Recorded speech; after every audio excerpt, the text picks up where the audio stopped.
കല്യാണം ഉറപ്പിച്ചു വെച്ചിരിക്കുന്ന ഒരുത്തനെ രാവും പകലുമില്ലാതെ ഇങ്ങനെ അലയാൻ വിടുന്നത് അത്ര കേമോ ഒന്നുമല്ല. നീ അനാവശ്യമായിട്ട് ചൂടാവണ്ട. അവൻ എവിടെങ്കിലും അത്യാവശ്യമായിട്ട് പോയതായിരിക്കും. ഇപ്പൊ വരും. ഏതു പാതിരാത്രിയായാലും വരാതിരിക്കാൻ പറ്റുമോ?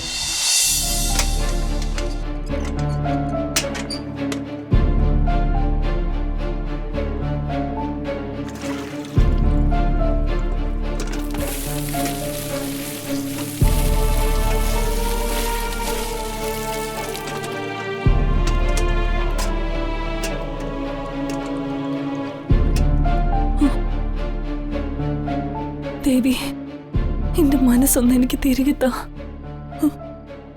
പഴയ ഓർമ്മകള് എന്നെ കൊല്ലാക്കൊല ചെയ്യുന്നു. പുസ്തകം എടുക്കുമ്പോഴൊക്കെ ആവശ്യമില്ലാത്ത ചിന്തകളൊക്കെ എന്നെ അലട്ടുവാ. എന്റെ മനസ്സ് എനിക്ക് മാത്രമായി വേണം. മറ്റൊരു ചിന്തയും പാടില്ല. അവിടെ ഞാൻ ഉപേക്ഷിക്കപ്പെട്ട ഒരു പിടി സ്വപ്നങ്ങളുണ്ട്. ആ ഓർമ്മകൾ എന്റെ മനസ്സിലേക്ക് വീണ്ടും വീണ്ടും വരാതെ കാത്തോളണേ ദേവി. എനിക്കിനി ഒരു ലക്ഷ്യം മാത്രമേ ഉള്ളൂ. എങ്ങനെയും LLB പാസ്സായി ഒരു വക്കീലാവണം. മറ്റൊരു ചിന്തയും എന്റെ മനസ്സിനെ തളർത്താൻ അനുവദിക്കരുത്.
ഈശ്വര, എന്റെ ചിന്നു കിടക്കുന്ന കിടപ്പുണ്ടോ?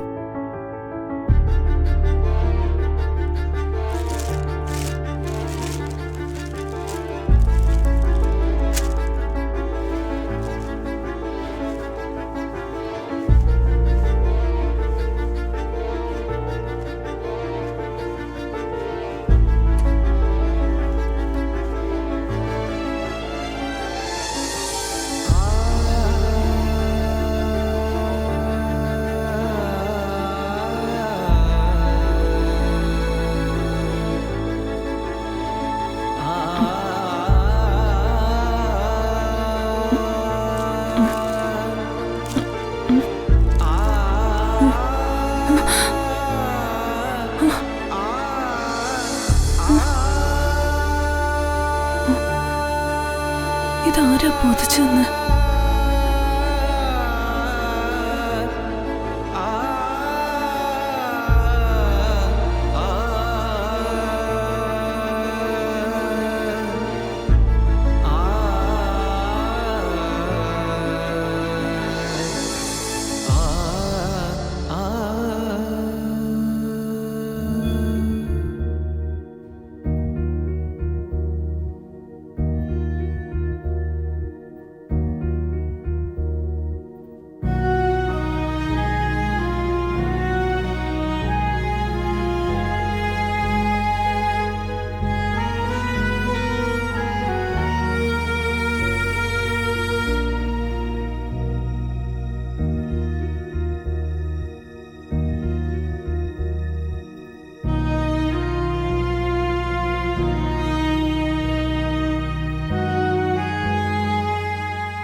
ഈ സമയത്ത് മഹി ഇത് എവിടെ പോയി കിടക്ക?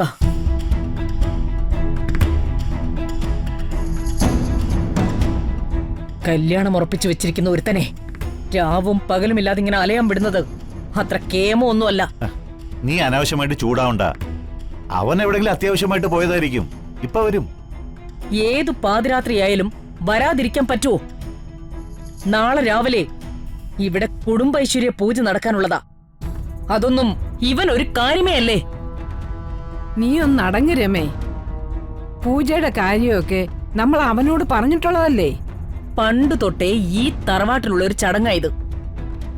തറവാട്ടിൽ ഒരു മംഗളകാര്യം നടക്കാൻ പോകുന്നതിന് മുന്നേ കുടുംബൈശ്വര്യ പൂജ നടക്കണം. മൂത്തവന്റെ കല്യാണത്തിന് നടത്താത്ത പൂജ ഇളയ മകന്റെ കല്യാണത്തിന് നടത്തുന്നതിൽ വലിയ കാര്യമൊന്നുമില്ല.